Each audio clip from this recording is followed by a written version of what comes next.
So they're not out of the woods yet. And no, and Washington State passes. They had their experience with snow last night. Yeah, absolutely. Late season winter skiing, I'm sure, is going to be fine. I think a lot of the resorts, they wrap up their season about mid-April. I wouldn't be surprised if we saw that extended until later on in the month. So we'll have to wait and see what happens. And yeah, we certainly did see quite a bit of snowfall earlier today up in the mountains. Here's the latest numbers of the last 24 hours. You can see Mount Baker with about a half a foot, but Stevens Pass was under the influence of that convergence zone, so they saw over a foot. Snoqualmie Pass, 15 inches at Central, and we actually saw up to 17 inches up at Alpental. So quite a bit of snowfall, definitely snarling traffic earlier today, but right now we're just seeing a couple of flurries up there. Pass conditions are just fine, and if you do have plans to head up over the mountains over the next few days, we're not anticipating any more troubles. In fact, by late Wednesday into Thursday, the snow level is going to be back up above 5,000 feet, so it should be just rain in the mountain passes. Right now, we're looking at a snow level that's hovering right around 2,000 feet or so. We're seeing a couple of sprinkles over the central sound and more scattered activity over the southwest interior.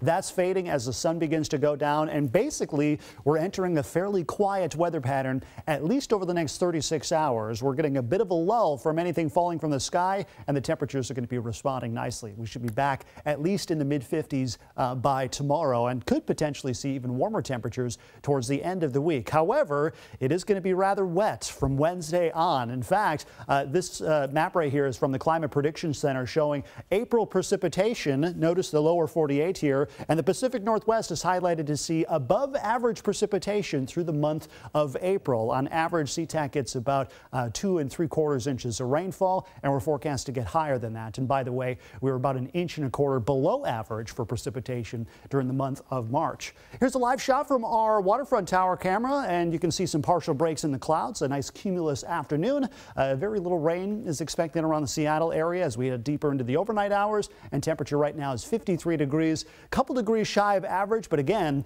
we are expecting warmer temperatures in the days to come. Right now, you can see temperatures still in the 40s over some parts of western Washington. Friday Harbor is in the 40s. Port Angeles, one of the cooler spots, 46 degrees right now in Forks, and 46 degrees as well. All right, let's time out the rainfall over the next couple of days or so, because I think it's going to be fairly limited. We have one weak weather system sliding through early tomorrow morning. You can see some light scattered activity up and down the coast, and some parts of the north interior might see a couple of light showers. I have a feeling most of us are going to see drier weather, and that should continue into tomorrow afternoon. Once we head into Wednesday, the first of a series of weather systems will be moving through, giving us a pretty wet middle to latter part of the work week, but that's when temperatures are going to be warming up as well. Up in the north interior tomorrow, you can expect temperatures to be mainly in the lower 50s with some light showers. Most of the showers are going to be north of the Seattle area, and the wind is mainly southerly, about 5 to 15 miles per hour, and south sound low to mid 50s for high temperatures. Let's take a look at that 7-day forecast. Temperatures again warming up. Here's a look at your, at least Wednesday. We're looking at rainy conditions, temperatures right around 50 degrees.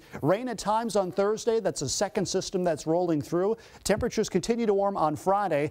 Friday might actually be our break day. Just some light showers from time to time. I think we're going to be in between weather systems, but one we're going to watch real closely is Saturday. That one could give us a little wind as well as temperatures drop a couple degrees heading into the weekend, and we're going to stay with that showery weather pattern even through the first couple of days of next week.